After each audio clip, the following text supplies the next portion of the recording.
want to read two more poems. Well, two sections of a longer poem called Over the Border, and in it where I'll take up the story is I've been traveling through the United States and in moderate comfort on Amtrak. Amtrak is moderately comfortable, not entirely comfortable, but there's worse. And so I'm sitting in the train station in Chicago, which you will recall from The Untouchables. You remember the baby carriage shootout scene? Okay, well, no one's shooting at me and I don't have a baby carriage. But then I see this bizarre note goes up on the board, and it uses a verb that doesn't really exist in English, but does exist in French, using the word cancel, using the word annulled to mean cancelled. Anyway, they use it in the train world, and I don't know why. So let's start looking up at that video in Chicago. Train 22 annulled beyond St. Louis. Flash flooding in Texas. A freight train derailed, and I'm holding a refund and taxi fare for the Greyhound station. A dash with heavy bags, and I stand in line while the ticket sellers chat. The bus to Memphis pulls away, and I'm killing time. 7 hours to wait. A dank place, temple to nothing. Poor men and women carry clothes and pillowcases. A girl with a grip twice her size, twice her age, opens it on the floor and carefully replaces a pink t-shirt folded with absolute precision, then fastens the satin divider and closes it up. Her boyfriend, 2 knobs of metal in his chin, presses things tighter into a canvas bag so he can jam more clothing in, and all of it into a locker then to wait their hours out. I bury my eyes in a book, not wanting acquaintance here, as each adolescent shout contains a naked thread of knife or gun. 300 pounds of man sits down beside me. His chest is thick and his shoulders 3 feet across. He wears ragged sweatpants, a shirt too small, feet in flip-flops. His knee is bouncing and he wants my eye. Half an hour passes and he gives up waiting. Where are you going? There's no choice but to talk and turn it around. Austin, how far are you going? By morning I want to be in Omaha. I've been sick in Florida and have to get to the medical school for an angioplasty real soon. I had a heart attack, been in hospital. How odd that I judged this man a threat. But why take the Greyhound? What's that about? Flying could kill me. Doctors won't let me try. I haul beef from Omaha down south to Jacksonville and then corn seed back. Got this indigestion burning feeling, pulled to the shoulder, passed out in the truck. The people from the scales come and got me or I'd died there. They said it was the second one I had, ignored the symptoms of one 10 days before, left everything behind in my rig.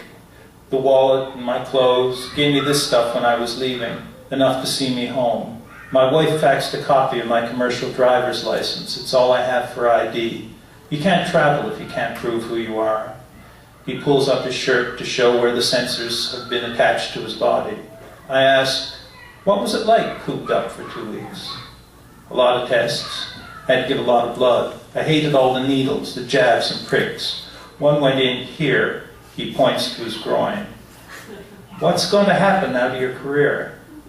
I'm finished. My heart couldn't take the strain. That's awful. Well, no. I have a new little girl. I have a house that's paid for. My father has a business I can work for. Things could be worse. I'm down now, but I'll get better.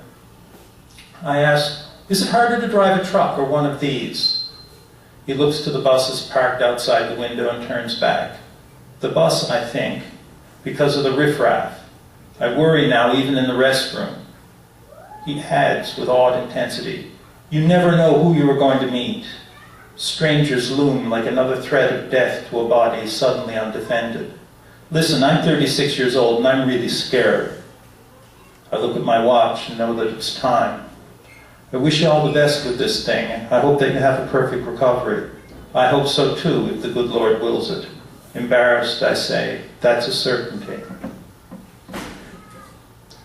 The last thing I'm going to read is just a little further on from this. I I've made a mistake in Chicago after this rather intense conversation, and I allow myself to be herded onto the wrong bus by a guy who's getting tired of putting people on the right bus. And so I wind up, of all places, and I boasted this at readings, you know. Anybody here ever been to Paducah, Kentucky? No! I have. Actually, someone took me up on it and said she was born there in the last reading I gave, so I guess that's the end of that shtick. Anyway, they hustle me on, and I wind up in Memphis. And finally on a bus that may get me to my destination in Texas. And I'm off again, past sunken fields and swamps and meadows overgrown. A drawling buzz cut beside me opines, "Let's kind of land you by on the phone." And after, that's very funny actually, you should be laughing there. I'm worried about you now. I want to raise your standards, people. I want to raise your standards. I want this to be a rich experience. Let's kind of land you by on the phone. And after that, Arkansas, Little Rock, a city of towers where I had expected poultry and poverty in Clinton country. But hope was a kind of sadness perfected. Roofs sagging with rot, and billboards boasting Bubba's birthplace and a watermelon festival. And what you see in passing tells you more about its favorite son than a million words of anecdotes or a lifetime spent channeling the news. "Bill likes burgers better than anyone in the county," booms a voice set loose from nearly private chat to a bigger boasting. First names with the chief of men. Claims he ran the Denny's where the governor wolfed down all the flesh he didn't press. Got to know him well. The conversation fades beyond a mumbled, "How about that?" Then for an hour, the grilling of a cook in uniform. He wants to know what's what with army equipment, diameter of a frying pan, depth of a soup pot, the quantities of lard in the kitchen, where he supposes bad food could get you shot. "And you, ma'am, what takes you out on the road?" "Oh, this and that." And there it ought to have ended. But he thought he had a secret by the throat and squeezed more tightly than he intended. "Come on, ma'am, I bet you have a story." "No." He looks in her eye, and both pull hard, she towards silence, he to possession.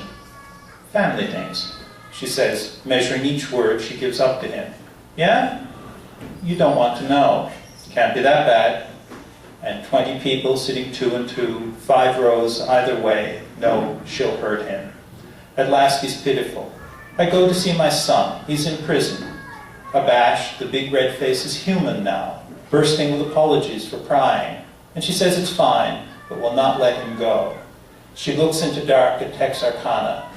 "I see him once a month. It's the best place. He's all I have.